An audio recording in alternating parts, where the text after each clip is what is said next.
आप कभी ना कभी किसी ना किसी रेस्टोरेंट में तो जरूर गए होंगे। हम जब वहां जाते हैं तो सबसे पहले वहां के मेन्यू को देखते हैं। मेन्यू में अलग अलग प्रकार की चीजें बताई गई होती हैं, जैसे कि कुछ डिश वेजिटेरियन होती है तो कुछ नॉन वेजिटेरियन। आप एक नॉन वेजिटेरियन डिश मंगाते हैं जो कुछ ही मिनटों में खुशबू बिखेरती हुई आपकी टेबल पर रख दी जाती है। हम खुशी खुशी उस डिश को खाते हैं, उसके स्वाद की तारीफ करते हैं, यहाँ तक कि वेटर को भी अच्छी सर्विस देने के लिए टिप देते हैं और शान से मुस्कुराते हुए अपने घर वापस चले जाते हैं। लेकिन क्या हम इस दौरान ये सोचते हैं कि ये खाना कहाँ से आया है?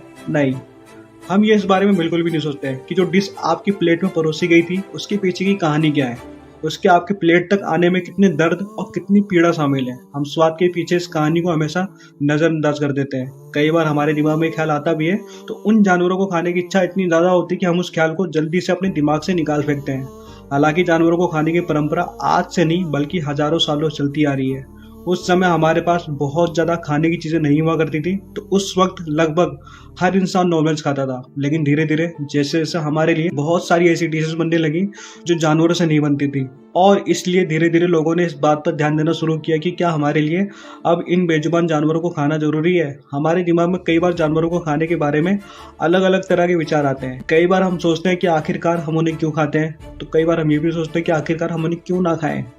क्योंकि इंसान इस धरती पर सबसे ताकतवर जीव है और उसका हक बनता है कि चाहे वो जो करे। इसके अलावा हमें कई बार ऐसा भी लगता है कि सबसे समझदार जीव होने के नाते हमें कुछ इंसानियत भी दिखानी चाहिए। वेजिटेरियन और नॉन वेजिटेरियन की बहस सैकड़ों सालों चलती आ रही है। दोनों पक्ष एक दूसरे पर इल्जाम लगाते हैं कि वेजिटेरियन लोग ये कहते हैं कि जानवरों को खाना बिल्कुल गलत है, इन्हें हमें नहीं खाना चाहिए। वहीं नॉनवेज खाने वाले लोग कहते हैं कि इन्हें खाने में कोई गलत बात है ही नहीं। आपने भी कभी ना कभी इस तरह की बहस में जरूर हिस्सा लिया होगा, जहां आपने अपने पक्ष को रखने की कोशिश भी की होगी। लेकिन इससे पहले कि हम कोई भी पक्ष रखें, हमारा ये जानना जरूरी हो जाता है कि आखिरकार हमें नॉन वेजिटेरियन खाना अगर छोड़ना चाहिए तो क्यों, और अगर नहीं छोड़ना चाहिए तो आखिर क्यों नहीं छोड़ना चाहिए। चलिए आपके साथ एक छोटा सा खेल खेलते हैं। मान लीजिए कि आप अगले जन्म में एक चिकन के तौर पर पैदा होते हैं। आपको बाकी सभी लोग चिकन या मुर्गी कहकर बुलाते हैं। आपके अलग अलग प्रकार हैं। आपकी एक प्रजाति अंडे देने के लिए प्रसिद्ध है, तो दूसरी अच्छा मांस पैदा करने के लिए। आपको अलग अलग नाम दिए गए हैं और हर नाम के पीछे एक कहानी है, लेकिन आपको उस नाम के पीछे की कहानी नहीं बताई गई है। शुरुआत में आप अपने हिसाब से अंडे देते हैं और बच्चे पैदा करते हैं। आप हर दिन अपनी जान बचाने के लिए शिकारियों से दूर भागते हैं। आप शिकारी जानवरों से अपनी जान बचाने के लिए हर एक प्रकार की कोशिश भी करते हैं। आप परेशान तो होते हैं, लेकिन आप किसी की कैद में नहीं होते हैं। आप पर खाने के लिए कोई पाबंदी नहीं होती। आप अपने खाने का इंतजाम खुद करना जानते हैं। आप अपने साथी मुर्गियों के साथ झगड़ते हैं और उनके साथ मिलकर शिकारियों से भी अपनी जान बचाते हैं। लेकिन थोड़े ही समय बाद एक नई जाति और पैदा होती है और उसका नाम होता है इंसान। ये इंसान धीरे धीरे आपको पकड़कर मारकर खाने लगता है, लेकिन थोड़े समय बाद आप देखते हैं कि इंसान आपको पकड़ता तो है, लेकिन वो कई दिनों तक आपको मारता नहीं है। वो आपकी बाकी शिकारियों से सुरक्षा करता है, लेकिन एक दिन वो आपको खुद मारकर खा जाता है। तो अब आप ये बताइए कि आप इनसे कौन सी जिंदगी जीना पसंद करना चाहेंगे। इंसानों ने जानवरों को मारने के लिए कई सारे नियम तो बनाए हैं, जैसे अलग अलग धर्मों में ये बताया गया कि किस जानवर को किस तरह से मारना चाहिए, और ये भी बताया गया कि किस जानवर को मारकर खाना चाहिए और किसे नहीं। इंसानों ने ये मानकर मुर्गी और बाकी खाए जाने वाले जानवरों को कैद में रखना शुरू कर दिया, क्योंकि उनका ये मानना था कि जानवरों की जातियां इंसानों का मुकाबला नहीं कर सकती, और इसलिए इन जातियों को हमारे लिए काम करना चाहिए, या फिर हम इन्हें अपने हिसाब से इस्तेमाल कर सकते हैं। लेकिन यहाँ पर सवाल ये उठता है कि किसी भी जानवर की कोई जाति कोई भी फैसला नहीं लेते हैं। फैसला हमेशा उस जानवर के खुद का होता है। मुर्गी की पूरी स्पीसीज किस हिसाब से रहनी चाहिए ये हम नहीं बता सकते, लेकिन ये बात इंसानों में दिमाग में बहुत गहरी बैठ गई है कि अब इंसान इस बात को बिल्कुल पक्की मानकर बैठ चुके हैं कि जानवर को खाना उनके जीवन का एक हिस्सा है, और इसी सोच में वो किसी भी तरह का बदलाव भी नहीं चाहते हैं। ऐसा होने की एक बड़ी वजह यह है कि जितने भी अत्याचार जानवर पर होते हैं वो हमारी आंखों से दूर होते हैं। आज हम कई सारे ऐसे लोगों को देखते हैं, किसी भी जानवर को कटते हुए देखते हैं तो वो बहुत ही दुख महसूस करते हैं, लेकिन जब वो खाने में किसी जानवर को खाते हैं तो इस बात को वो बिल्कुल भी अफसोस नहीं जताते हैं। ऐसा जानवरों का हमसे दूर होने की वजह से होता है। इंसानों और जानवरों के बीच की जगह इतनी बढ़ चुकी है कि इंसानों को इस बात से फर्क ही नहीं पड़ता कि हम जिन जानवरों को खाते हैं वो कहाँ रहते हैं, किस हाल में रहते हैं। आज कई सारे वैज्ञानिक ये ढूंढने में लगे हैं कि कैसे जिन मुर्गियों को हम खाते हैं उनमें मांस की मात्रा बढ़ाई जा सकती है, ताकि उन्हें जितना जल्दी हो सके मारा जा सके।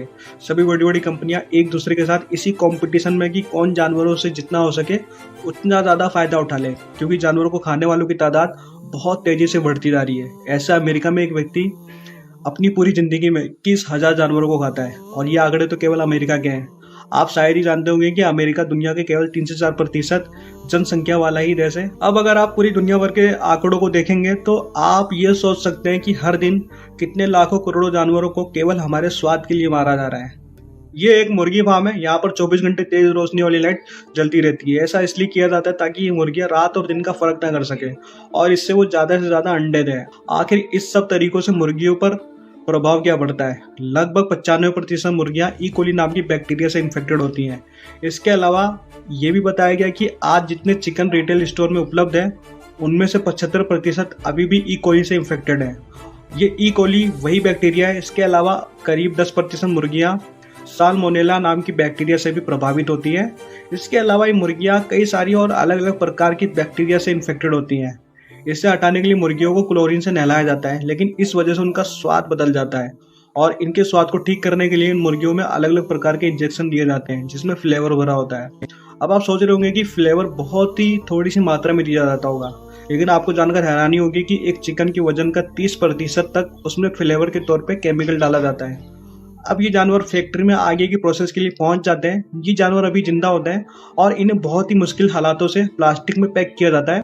इन्हें स्लोटर हाउस में भेजा जाता है। मुर्गियों को वहां ले जाने से पहले तक खाना और पीना बिल्कुल भी नहीं दिया जाता है, चाहे स्लोटर हाउस कितना भी दूर क्यों ना हो।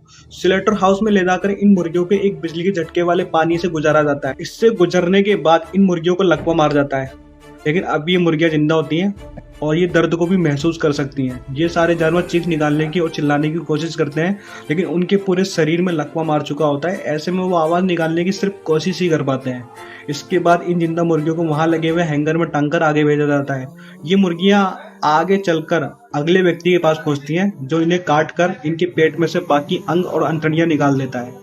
इसके बाद इन जानवरों को एक बहुत ही ठंडे पानी के टैंक में डालकर निकाला जाता है और वहां से इनके छोटे छोटे टुकड़े करके आगे इस्तेमाल करने के लिए भेज दिया जाता है। ये कहानी अमेरिका के 99% मुर्गियों की है। हर साल 500 करोड़ जानवरों को इस तरह से जीने और मरने के लिए मजबूर किया जाता है।